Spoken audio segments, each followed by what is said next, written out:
Fala galera, tudo bem com vocês? Oi, gente! E aí, como vocês estão? Ai, espero que vocês estejam todos bem. A gente tá super bem aqui. Muito bom estar com vocês mais esse dia. Estamos Sim, continuando a nossa 10ª semana. É o quarto dia de leitura da 10ª semana. glória. E hoje a gente vai ler números 16 e 17 e também Lucas capítulo 23. Vamos nessa? Vamos. Pai, muito obrigada, Pai, pela tua presença nas nossas vidas. Você, Senhor, que é um Deus tão fiel, tão amoroso, tão presente. Muito obrigada, Senhor, porque a tua fidelidade é grande, é incomparável.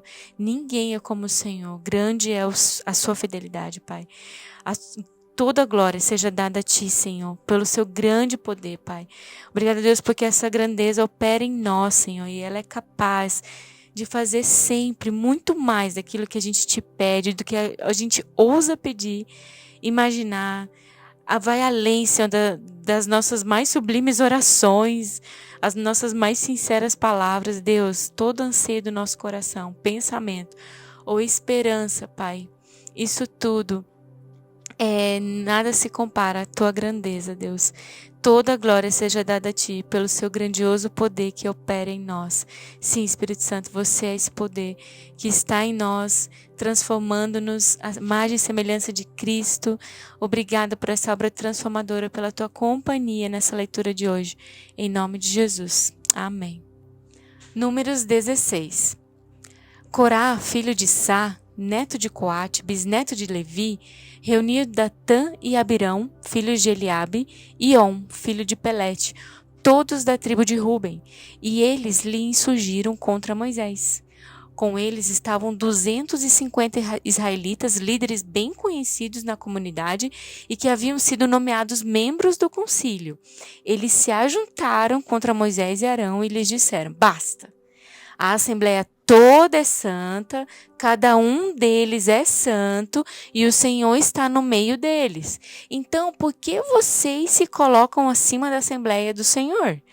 Quando ouviu isso, Moisés prostrou-se com o rosto em terra e depois disse a Corá e a todos os seus seguidores: pela manhã o Senhor mostrará quem lhe pertence e fará aproximar-se dele aquele que é santo, o homem a quem ele escolher.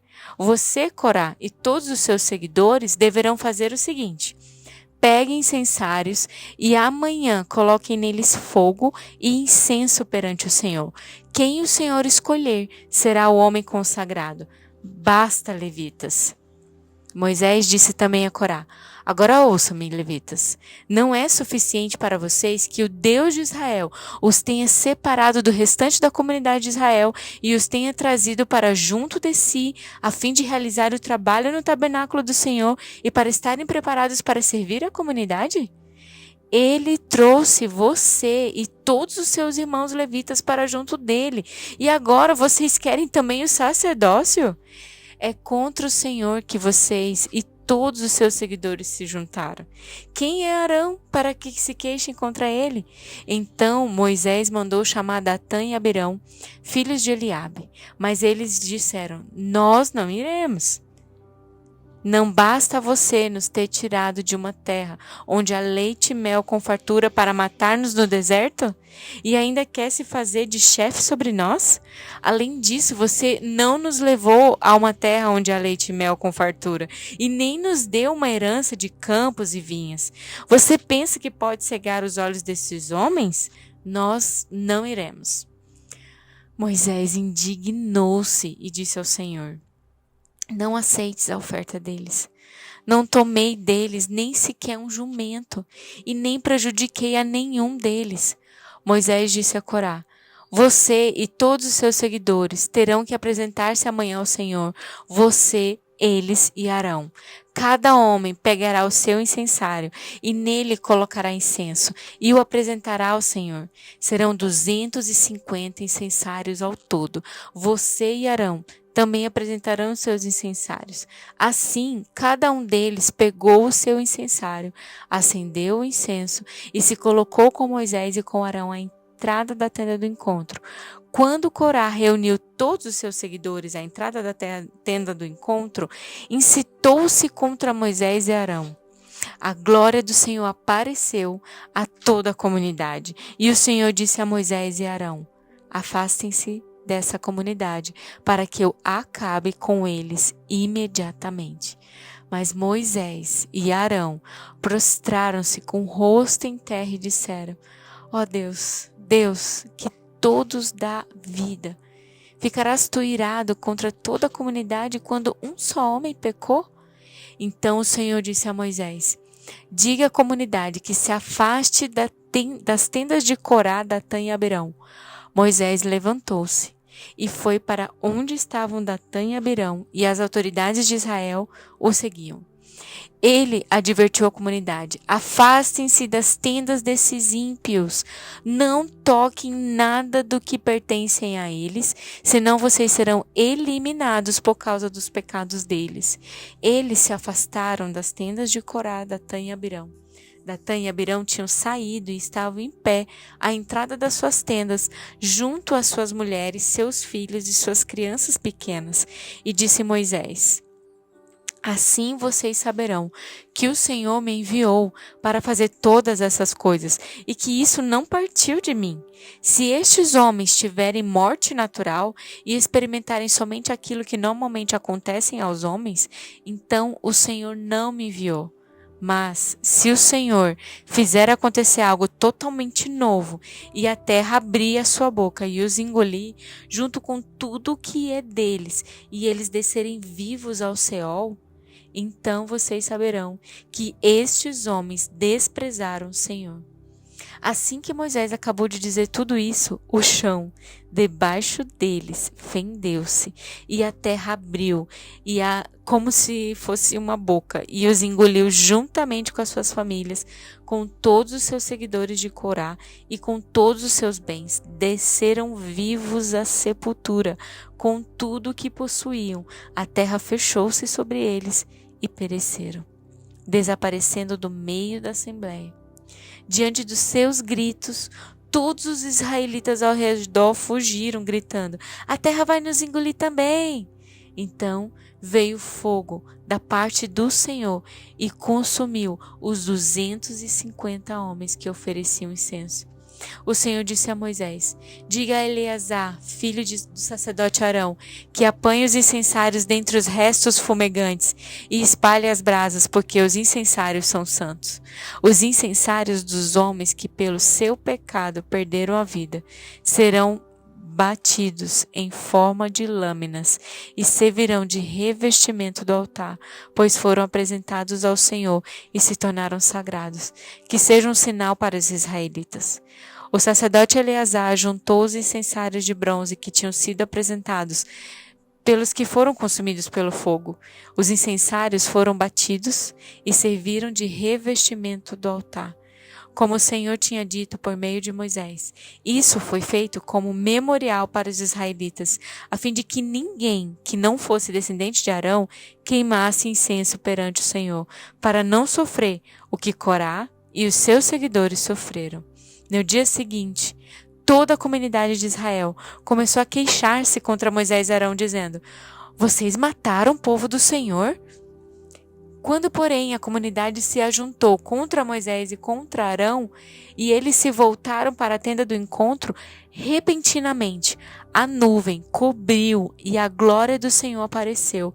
Então Moisés e Arão foram para a frente da tenda do encontro, e o Senhor disse a Moisés: saia do meio dessa comunidade, para que eu acabe com eles imediatamente. Mas eles se prostraram com o rosto em terra, e Moisés disse a Arão: pegue o seu incensário e põe incenso nele, com fogo tirado do altar, e vá depressa até a comunidade para fazer propiciação por eles, porque saiu grande ira da parte do Senhor, e a praga começou. Arão fez o que Moisés ordenou e correu para o meio da assembleia. A praga já havia começado entre o povo, mas Arão ofereceu o incenso e fez propiciação por eles. Arão se pôs entre os mortos e os vivos, e a praga cessou. Foram 14.700 os que morreram daquela praga, além dos que haviam morrido por causa de Corá. Então Arão voltou a Moisés à entrada da tenda do encontro, pois a praga já havia cessado. Números 17. O Senhor disse a Moisés: Peça aos israelitas que tragam 12 varas, uma para cada líder das tribos. Escreva o nome de cada líder em sua vara. Na vara de Levi, escreva o nome de Arão, pois é preciso que haja uma vara para cada chefe das tribos. Deposite-as na tenda do encontro, em frente à arca das tábuas da aliança, onde eu me encontro com vocês. A vara daquele que eu escolher florescerá, e eu me livrarei dessa constante queixa dos israelitas contra vocês. Assim Moisés falou aos israelitas, e seus líderes deram-lhe 12 varas, uma de cada líder das tribos, e a vara de Arão estava entre elas. Moisés depositou as varas perante o Senhor na tenda que guarda as tábuas da aliança. No dia seguinte, Moisés entrou na tenda e viu que a vara de Arão, que representava a tribo de Levi, tinha brotado, produzido botões de flores, além de amêndoas maduras. Então Moisés retirou todas as varas da presença do Senhor e as levou a todos os israelitas. Eles viram as varas e cada líder pegou a sua. O Senhor disse a Moisés: Ponha de volta a vara de Arão em frente à arca das tábuas da aliança, para ser guardada como advertência para os rebeldes. Isso porá fim à queixa deles contra mim, para que não morram. Moisés fez conforme o Senhor lhe tinha ordenado. Os israelitas disseram a Moisés: Nós morreremos, estamos perdidos, estamos todos perdidos. Todo aquele que se aproximar do santuário do Senhor morrerá. Será que todos nós vamos morrer? Lucas 23. Então toda a assembleia levantou-se e o levou a Pilatos. E começaram a acusá-lo, dizendo: Encontramos este homem subvertendo a nossa nação. Ele proíbe o pagamento de imposto a César e se declara ele próprio o Cristo, um rei. Pilatos perguntou a Jesus: Você é o rei dos judeus? Tu dizes, respondeu Jesus. Então Pilatos disse aos chefes dos sacerdotes e à multidão: Não encontro motivo para acusar este homem. Mas eles insistiam: Ele está subvertendo o povo em toda a Judéia com os seus ensinamentos. Começou na Galiléia e chegou até aqui. Ouvindo isso, Pilatos perguntou se Jesus era galileu. Quando ficou sabendo que ele era da jurisdição de Herodes, enviou-o a Herodes, que também estava em Jerusalém naqueles dias. Quando Herodes viu Jesus, ficou muito alegre, porque havia muito tempo queria vê-lo, pelo que ouvira falar dele. Esperava vê-lo realizar algum milagre.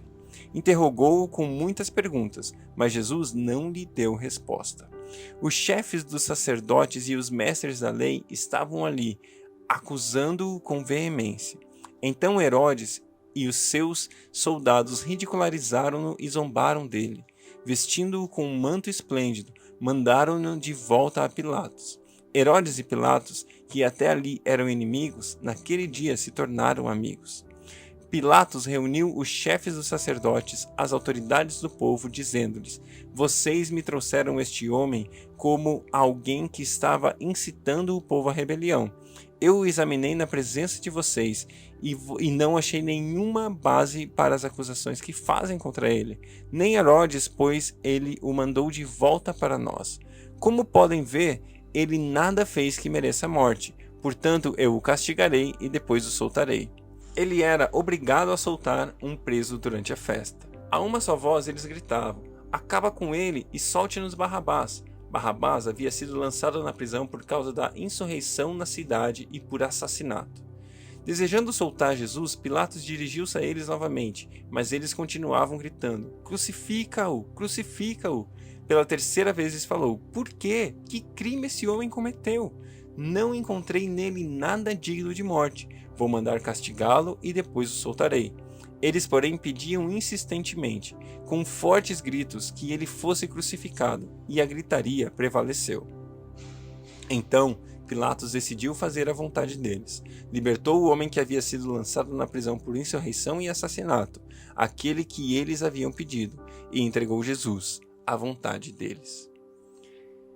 Enquanto o levavam, agarraram Simão de Cirene, que estava chegando do campo, e lhe colocaram a cruz às costas, fazendo-o carregá-la atrás de Jesus.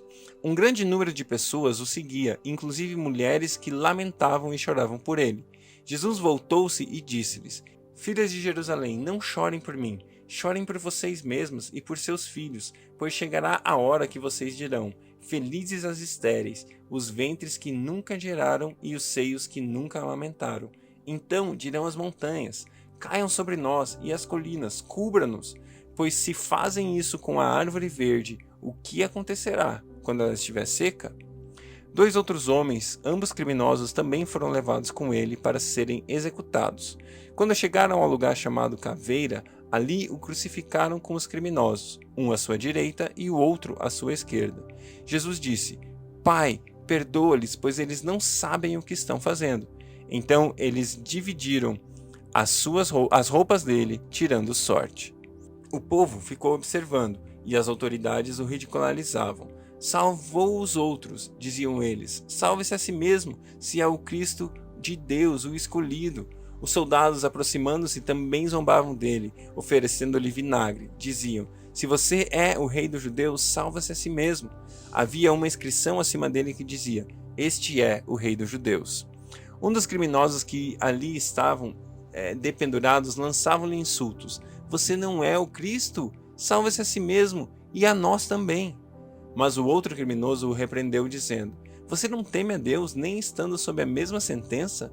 Nós estamos sendo punidos com justiça porque estamos recebendo o que nossos atos merecem, mas esse homem não cometeu nenhum mal. Então ele lhe disse: Jesus, lembra-te de mim quando entrares no teu reino. Jesus lhe respondeu: eu garanto, hoje você estará comigo no paraíso. Já era quase meio-dia. As trevas cobriram toda a terra até as 3 horas da tarde. O sol deixara de brilhar e o véu do santuário rasgou-se ao meio. Jesus bradou em alta voz: Pai, em tuas mãos entrego o meu espírito. Tendo dito isso, expirou. O centurião, vendo o que havia acontecido, louvou a Deus, dizendo: certamente esse homem era justo.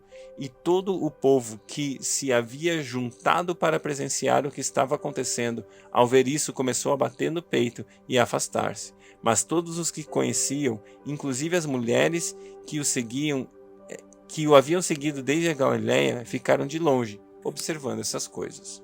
Havia um homem chamado José, membro do conselho, homem bom e justo, que não tinha consentido na decisão e no procedimento dos outros. Ele era da cidade de Arimateia, na Judéia, e esperava o reino de Deus. Dirigindo-se a Pilatos, pediu o corpo de Jesus.